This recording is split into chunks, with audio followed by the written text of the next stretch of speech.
Annabel Rama, mariing pinabulaanan ang akusasyon na siya ang dahilan ng napabalitang hiwalayan ng anak na si Richard Gutierrez at Sara Labati.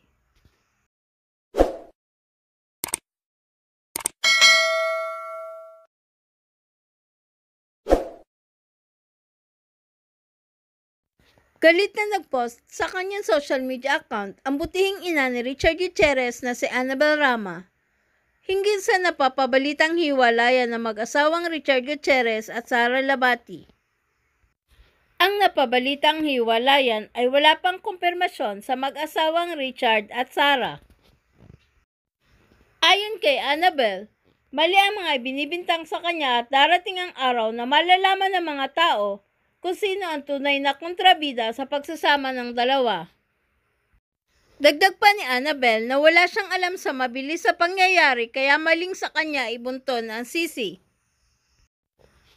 Ayon pa kay Annabel, gigil na gigil umano siyang isiwalat ang katotohanan sa mga nangyayari, subalit pinagbawalan umano siya ng lawyer na magsalita.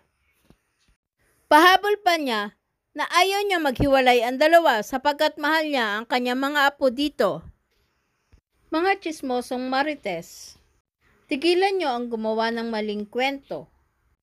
Lahat ng lumabas sa social media is all fake news. Huwag niyo nang dagdagan ang mga maling balita, malalaman niyo rin ang katotohanan in due time. Baka masyak kayo at hindi na ako ang lalabas na kontrabida. Malalaman niyo kung sino ang walang hiya na kontrabida.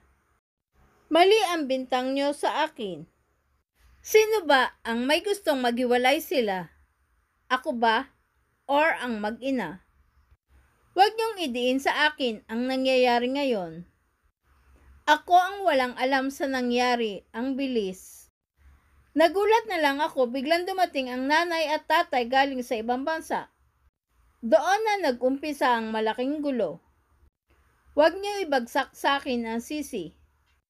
Kung hindi ako pinagbawalan ng lawyer na magsalita, mag-enjoy sana ang buong mundo sa sasabihin kong kwento. Gigil na akong isiwalat ang katotohanan sa pangyayari, pero wala akong magawa. Abangan ang susunod na kabanata.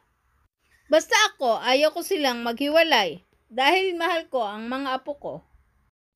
Maalalang hindi pa nagtatagal na sabihin ni Annabel sa isang interview na isang buwan ang nasa kanya si Richard at ang mga anak nito at unti-unti na ito naghahakot ng mga gamit.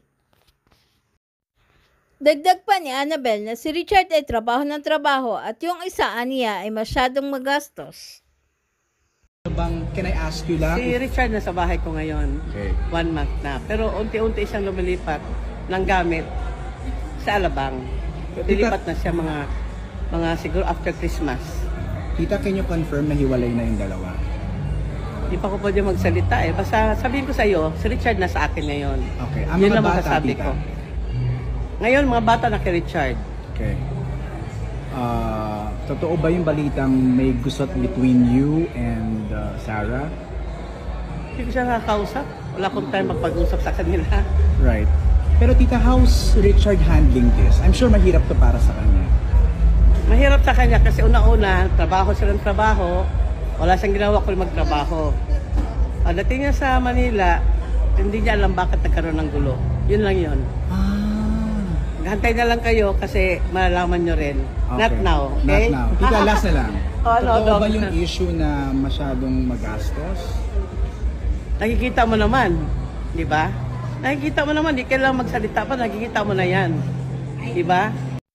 Please subscribe and hit the notification bell para ma-update kayo sa sunod na Showbiz News.